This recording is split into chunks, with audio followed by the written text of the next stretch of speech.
Hi, this session is on our linear graphs practice test. So we'll go through some questions together just to revise. Okay, you can see the first question asks us to find the gradient and y-intercept for these table of values, so A and B, and also write the linear equation for each one. So let's start with the first one. All right, so when it comes to a table of values and a straight line, we know that this point here, that the gradient is a constant rate of change. Okay, so it's the keyword constant that we've looked at. And that just means the gradient is the same. When it goes from one point to another, the gradient has to be the same. Otherwise, it won't belong to a straight line. So if we look at this table of values, we have to first have a look and see how the values have been put in. We can see the x values are put in with a pattern. So we can see we've got -1, 0, 1, 2, 3. So the pattern is they're going by ones. So if I want to work out how to get from one point to another, so remember this is, for example, a point here when x is -1 and y is 5. So I'll just write the point out here. So -1 and 5. So we know with each column, it's a point. When x is -1, for example, and y is 5. So if I want to go from this point to the other one, 0 and 7, what is my change? Well, we can see we're going by 1. So the change is I have to plus 1, so a +1. And each step is all the way through +1.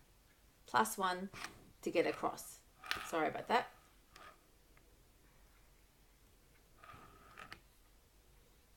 Okay. Sorry, this app's not working. Okay, so now I can see the change in the x values from one point to the other is +1 all the way through. What's my change in the y values? Let's have a look and see. To get from 5 to 7, I have to +2. So to get from 7 to 9, I have to +2. From 9 to 11, +2. From 11 to 13, +2. So with each point, I have to keep adding 2 to get from one point to the other. So we can see the gradient so far. We'll calculate it in a minute, but it's a constant rate of change. It's the same. So to work out the gradient, we know the gradient is change in y over change in x. That symbol here, the delta symbol, it's a Greek letter. It just means change. So I'm just putting that there to write it for short. Okay, so what is my change in y and my change in x? So remember, y is on top, so just be careful because our table of values always has x written on top. So my change in the y values was to +2, so it'll be 2 over, and my change in x values was 1, a +1. And 2 over 1 is just 2. And I have found my gradient. So we know for a linear equation, we need to have y equals mx plus c. And we know we have to find m and we have to find that c. We found m just by working out the change in x and the change in y, and it was 2. Now to find c, sometimes the table of values shows you the y-intercept. In this one here, we can actually see it. We know when x is 0, it'll always be the y-intercept no matter what. We know this important point. Where is x0 in my table of values? So x here is -1, there it is. So this point here, 0, 7, that is my y-intercept. There it is. So c is simply 7. And I'm done. Don't forget to write your final equation. Y equals 2x plus 7. And I'm done. So that belongs to that table of values. Okay, so for our second table of values, once again, we have to find the equation. So y equals mx plus c. So find the gradient, find the y-intercept. So let's do the gradient first. What's the change between each point? Let's start with our x values. From this point to that point, I have to +2. And it's the same all the way through. +2, +2. That is my change in the x values. What is my change in the y values? Here I have to go +1 all the way through. And it doesn't change, so I know it belongs to a straight line. So my gradient is, remember, y over x, change in y over change in x. So y is 1 over, and my x value change, is 2. So this gradient gives me a half. So I end up with a half. So far I have this, y equals half x plus c. Now, I'm not finished yet. I have to figure out what my y-intercept is. Okay, what is that c? Now, look at my table of values. I can't see where x is 0. This table of values doesn't show me when x is 0. So I know 0's down here somewhere. You can try and continue the pattern, but there is another way to work out the y-intercept, and that is just substitute any point from this table of values to find c. So let's try it that way. Okay, so here's my equation, and I'm choosing to sub in this point here. Remember, you can pick any point, you will get the same answer, but pick a point with easy values. 1 and 1 are really easy. So I know that this is saying x is 1 and y is 1. So when x is 1 and y is 1, I'm going to substitute it into the equation. All right, so I'm going to have 1 equals half times, you can write times or put it in brackets, 1 plus c. Now, pretty easy. Half times 1 is just going to be half. So I'm going to have 1 equals half plus c. Now, I just have to solve for c to work it out. If it helps, you can rewrite it this way. So I have half plus c equals 1. We have not changed anything. We just rewrote it so c is on the other side. I'll continue it up here. Now, at this point, I have to get rid of that half. It's a positive half, so I will minus half on both sides. So c will equal 1 minus a half. Okay, now you can work this out using your fraction skills, but you can do this one mentally. What is 1 minus a half? Well, it leaves me with a positive half. And that is my y-intercept. So therefore, my equation is going to be y equals half x plus a half. So they happen to be the same. The gradient and the y-intercept are both half. Okay, our next question asks us to look at the following table of values. Does it belong to a straight line? And explain why or why not. All right, so let's have a look and see. Okay, so once again, to know if it belongs to a straight line, the change has to be constant. It has to be the same from one point to another. All right, so let's check and see our x values. From minus 3 to minus 2, I have to plus 1. From minus 2 to minus 1, plus 1. Same thing here, plus 1 and plus 1. So far, it's looking like a straight line because the change in x is always plus 1, plus 1, plus 1. Now let's look at the change in y. From 10 to 2, okay, I have to minus 8. All right, let's try the next one. From 2 to 5, so from this point to that point, to get from 2 to 5, I have to plus 3. And straight away, I can see there's been a change. I'll just keep going. From 5 to 0, I have to minus 5. And from 0 to 2, I have to plus 2. So straight away, looking at my change from one point to the other in the y values, they are different. And they can't be different if they belong to a straight line. So straight away, I know it cannot be a straight line. And you explain that into your own words, okay? And also, if you were to plot these points, if you had time on a test, if you plot these points, you will get points looking, instead of a straight line, they will be something like this. Okay, so I've done my best to plot these points. It's a bit hard drawing on this. But as I plotted these points, and if I start joining them up, I get something like that. So straight away, you can see it is not a straight line. Okay, our next question asks us to write 3 linear equations which can pass through the point when x is 4 and y is 3. So just think about what this question's asking us. They're saying, here's a point. Can you write 3 different equations that pass through this point? So to work this one out, we have to use our knowledge on graphs and straight lines. And we know that to draw an accurate straight line, you need to have at least 2 points. For example, if I've got this point here and that point over there, I can see what my line will look like. I can see its steepness, its slope, and it's, for example, this one's a positive slope. If I had these 2 points, just say one here and one there, and I had to draw a line through those points, there's my line. It has to go in that direction, so it's a negative gradient, and that's my steepness. Now, the problem with this question is we are only given 1 point, okay? Which means if this point was just over here, x is 4 and y is 3, just imagine it's there, what could my line look like? I could actually draw as many points as I want. It's infinite. Because, for example, a line can pass through that point that way, or it can come that way, or that way, or that way. You can see it's actually never ending, okay? Because we've only got 1 point.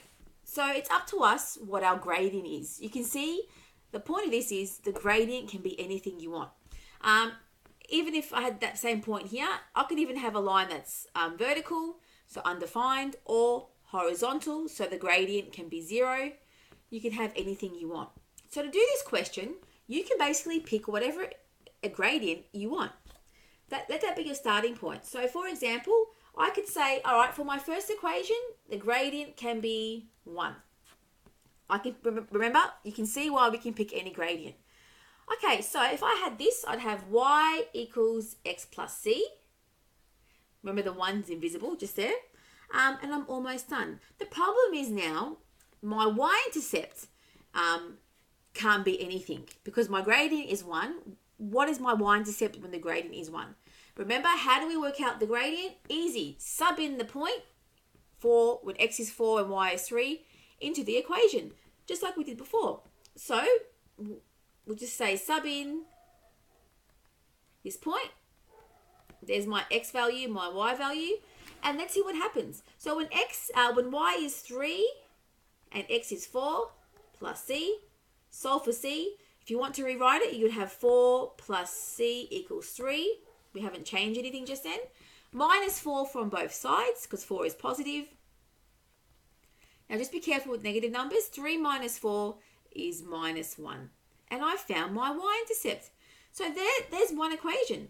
My first equation that I found is this, y equals x minus 1. Done. Okay, so for my next equation, because I have to come up with 3, pick any gradient you want. I might just say, okay, this one was when m is 1. I chose that. This one can be when m is 2. Just keep it simple. So far I've got this, y equals 2x plus c. Now I have to find c. Once again, sub that point in to find c, and we're done. So remember x and y, so when y is 3, and then we've got 2 times x, which is 4, plus c. 2 times 4 is 8. And we can rewrite it. So 8 plus c equals 3. Minus 8 on both sides. So we have c equals 3 minus 8. Now once again, be careful. We've got a small number, take away a larger number. So the difference between 8 and 3 normally is 5, but it'll be a negative 5. And I'm done. So for my second equation, I've got this. Whoops. Y equals, I chose the gradient 2x, and I found my y-intercept, which is minus 5. And that line will pass through that point as well. Okay, so here are my 2 equations that pass through that point, 4 and 3. So remember, as long as you're subbing in this point here to find the y-intercept, you know it'll belong to these lines. All right, and for my last one, I might try something different. What if I said, okay, a gradient of 0? What kind of line will I have? So let's have a look and see. Let's put it into our equation. So far I've got this, y equals 0x plus c. Now I know 0 times x will leave me with 0. So I'm left with y plus c, or y equals c. And we know a gradient of 0 is a horizontal line. So just picture what's happening. So if I've got my point, 4, 3, the other 2 lines, I had a gradient of 1. So a gradient of 1 is just say, scrub this off, gradient of 1 is going that way. Gradient of 2 is steeper because it's a larger value, so it'll be something like that. And now the one I'm trying to find now, m is 0, it'll be a horizontal line. But they are all passing through that same point. So you can actually see that visually. And of course, use a graphics calculator or your CAS calculators to put these in to see what's happening. All right, so let's see what C will be when I substitute this point in, x and y. All right, now I can see what's happened. My x is not in this equation because it's 0, it's gone. So just sub in y. So I'm going to have, what's y? Y is 3, so 3 equals c. I'm done. So c, c equals 3, put that into our equation. So y equals 3. And there's my third equation. That will give me a horizontal line. Y equals 3 will pass through that point when x is 4 and y is 3. Okay, our next question asks us to explain if the graphs for each pair of equations will be parallel. Okay, so if we have a look, we've got A and pair A and pair B. So let's have a look at equations A. All right, so with parallel lines, remember they mean two straight lines that never meet. So when it comes to this topic, linear graphs and equations, we know the gradients have to be the same. They have to have the same steepness. Otherwise, they can cross over. If I had a different gradient, if one was steeper than the other, what would happen eventually? They would cross over. They are not parallel. But these two here, they have the same steepness, the same gradient. The y-intercept might change, but the gradient's the same. So to compare two equations with, yes, you can draw these to see if they're parallel, but you don't have to do that. All you have to do is to make sure you can see the gradient in the equation. So if I have a look, are these all in the form of y equals mx plus c? Yes, they are. So I can see what m is, my gradient. And if they're the same, they will be parallel. Let's have a look and see. Here my gradient is 2. And also my gradient is 2 here. Okay, if I call that gradient 1, so m1, and I call that gradient 2, m2, I'll just say m1, gradient 1 is equal to m2. So therefore, they are parallel. So on a test, just explain what you have found and why it works. So you don't have to draw these. We know same gradient means they will be parallel. Okay, for B, we're comparing these two equations. The first one I can see is in the form y equals mx plus c. So that one's done for me, but the second one is not in that form. So I cannot compare these two gradients right now. We have to rearrange this one here so we can compare. So whenever you're comparing linear equations, always make sure they're in that form. So you can either compare the y-intercepts or the gradients. Sometimes a question might ask you is which gradient is steeper or which equation is steeper. You have to rearrange it and compare. All right, so to rearrange this one, we have done this quite a few times. I want y to be the subject. I want y on its own on this side. So I'll keep y here. The first thing I'll do is get rid of that. It's a negative x. So I'll plus x on both sides. So I have now 4y equals 8 plus x, or you can write it this way, x plus 8. They are still both positive, and I've got my x sitting next to the equal sign. My next step is to divide by 4. So divide by 4. Remember, everything gets a term that is separated by addition or subtraction. I'll continue up here. So y equals, now I've now got x over 4. I know I can write, I know there's an invisible 1 here. So I'm going to write it like this. Quarter, and then x in the middle. So 1 over 4x. And 8 divided by 4 is just 2. So plus 2. Now, the reason why I wrote it like this, I want to see the gradient nice and clearly. And I can see what it is. It's a positive quarter. Is it the same as this one here? Yes, it is. They have the same gradient. So both these equations have the same gradient. So therefore, these lines, or these equations, we'll say these lines will be parallel. And we've proven why. They have the same gradient. Okay, my next question asks me to draw the following linear equations. So we can draw these on the same graph where y equals 2 and x equals 1. We know when we see equations like this, where there's only y equals something or x equals something, they will either give us a vertical line or a horizontal line. Okay, so remember when drawing graphs, label your axes, y and x. Oops, there goes my line. Okay, I'll try that again. All right, so now to draw these two equations, I've got them here, y equals 2 and x equals 1, or negative 1. We'll do this one first. This is saying y is 2. It can only be 2, a positive 2. So on your y-axis, you can pick any point. I'll just say, okay, imagine 2's over here. So there's 2. Because y can only be 2, my line, if I use a ruler, change my color, can only be 2. So it'll have to cross through that point there when y is 2. And I can see it's a horizontal line. So my gradient here is 0. For x equals -1, so I'll go to my x-axis this time. X can only be -1. So just say -1, I'll do it just here. There we go.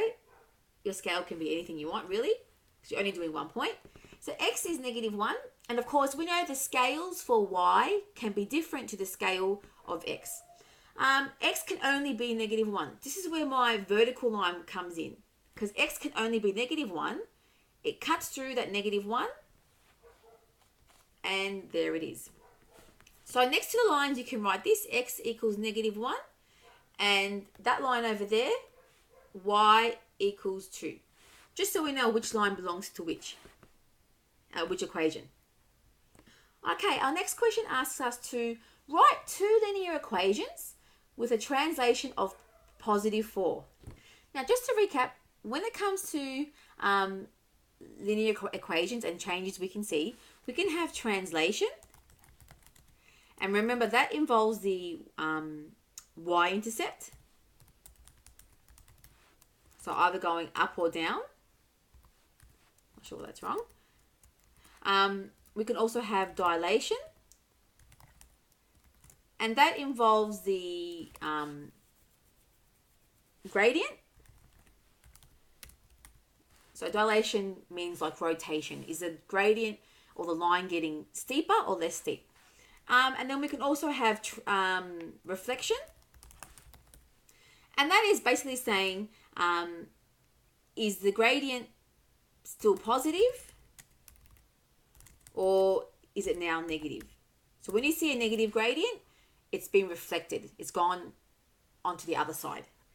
So they're the 3 things that we have looked at: translation, dilation, and reflection.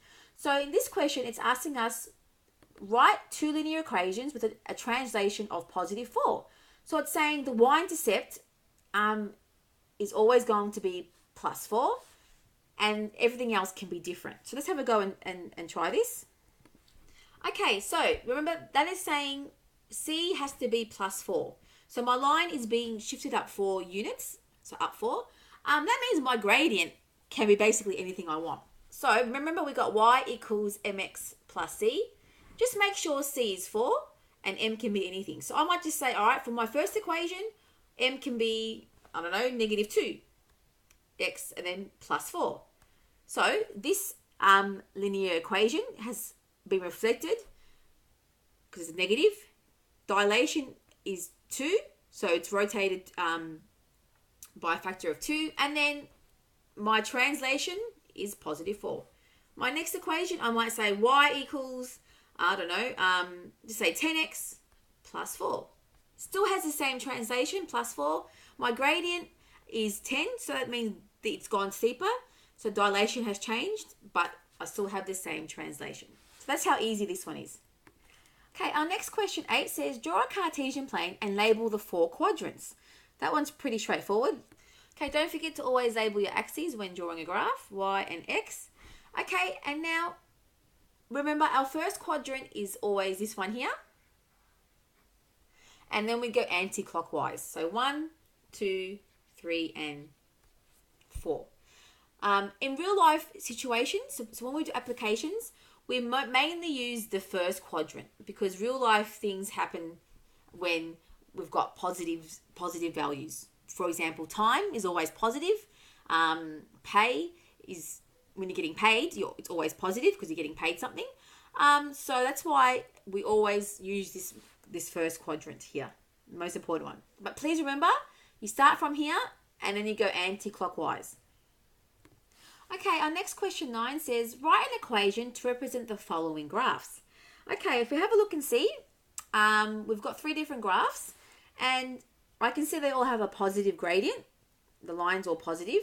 This reflects a real life situation. So have a look at what the y-axis is telling us and the x-axis. So let's do one at a time. Okay, so I've drawn it as accurately as I can. Now, we know to find the equation, we have to have y equals mx plus c. We have to find m, we have to find c, and we're done. Now, we have practiced calculating the gradient many times. We know the gradient is the change between 2 points. I can see I've got 2 points here given to me. So let's do that first. Gradient is change in y over change in x. So the gradient is, look at the this point, the change in that point to that point. Remember, it has to be vertical. So I'm going to go up to the same level. So from 20 to 100, there's a change of 80. So I've got 80 over, and then to go across to that next point, the horizontal change. Remember, the origin here is 0. So I've gone, look at the x-axis for this one. I've gone from 0 to 2. That's a change in 2. Okay? And we can see it's saying time in hours. So 2 hours have gone past. And that's my change. So m is equal to 80 divided by 2 is 40. Now, it's important to make sense of this. That 40 is really over a 1. And if I want to know what this is telling me, what the rate is, the rate of change, it's simply saying, look at the y-axis, it's saying cost in dollars. So it's saying $40. And then as a rate, we write it like this, per, and time is hours. We've got 1 hour, per 1 hour, or per hour. So that's the cost. If it was every 2 hours, we can see it just doubled. So $80 every 2 hours. So it's important to understand how the gradient works in real life problems. Now that we found the gradient, to find C, when it comes to real life problems, C is always your initial amount, your starting point, or the y-intercept. So have a look at this graph here. Where is the y-intercept? There it is. It's touching this point here when y is 20. And that is C. We're starting from 20. My line starts from here, and that is C. And just in case you were away or have forgotten this, linear equations always have this form. So write this down if you don't have it. Dependent variable, which is y, is equal to rate of change, we know is m, the gradient, times x, which is the independent variable, plus c. C is always our starting amount. So just write this down as part of your notes. Okay, and there is my equation. Y equals 40x plus 20. If we go to the original problem, they're telling us the x-axis is they're using x, but the cost, they haven't used y or told us a variable. So I've used y here, but I could have said instead of y, I could have had c for cost. C equals 40x plus 20. Okay, so sometimes we can change the variables. If I ask you to, make sure you do. Okay, with B, let's have a look and see. I can see this line here, before doing anything, is not as steep as the first one. So I should assume that, same thing, we've got time, hours, and costs. So I'm predicting that the cost is going to be less than the first one, just because my line is steeper. But we'll double check. Now, once again, find the gradient and then find C. Well, what is C? There it is. My y-intercept is 30. I have found C. That is my starting point. Done. The gradient is change in y over change in x. So change in y is from 30 to 60. So it'll be 30. And change in x is from 0 to 10. So 10. So let's write that out. So you should have had this. 30 over 10. And that simplifies to 3 over 1. So that's saying, just to make sure you understand it, that is saying $3 per 1 hour or per hour. So yes, the cost for this one is less than the other one. The other one was $40. This one's $3. And we saw that steepness was different. So in my equation, I've got y equals 3x and C, what was our starting amount? I forgot. It was 30. So plus 30. And that's how easy it is. Double check. They haven't given us variables. They've got cost and time. So if I wanted to use C and T, I could do that. So I will just go, okay, instead of y, I'd have C for cost is equal to 3. Instead of x, I'd have T for time plus 30. Or even better, we can put hours. So yeah, perfect. Okay, with our third one, we can see this line here is starting from the origin. Okay? Origin means when x is 0 and when y is 0. So my starting point is 0. So for this one, the y-intercept is 0. So C is 0. And the change from the gradient, you can work this out. From 0 to 120, the rise is 120 over 3. So let's write that out. So if I divide them both by 3, so 3 into 12 goes 4, and then 0 over 3 divided by 3 is 1. So this one's also $40 per hour. Wait, what are we dealing with? Sorry, this one's not cost. It's distance in kilometers per time in hours. So this one's speed. So this is saying 40 kilometers per 1 hour. So that's my gradient. So I know my starting point was 0. That's my y-intercept. So I would have y equals 40x. I'm not going to write plus 0 because plus 0 means nothing. So these equations, when the y-intercept passes through the origin, look like this. We could have had d for distance is equal to 40, what was our problem again? Time in hours. So 40 kilometers per hour. You could have it like that as well. But that's all we have to do.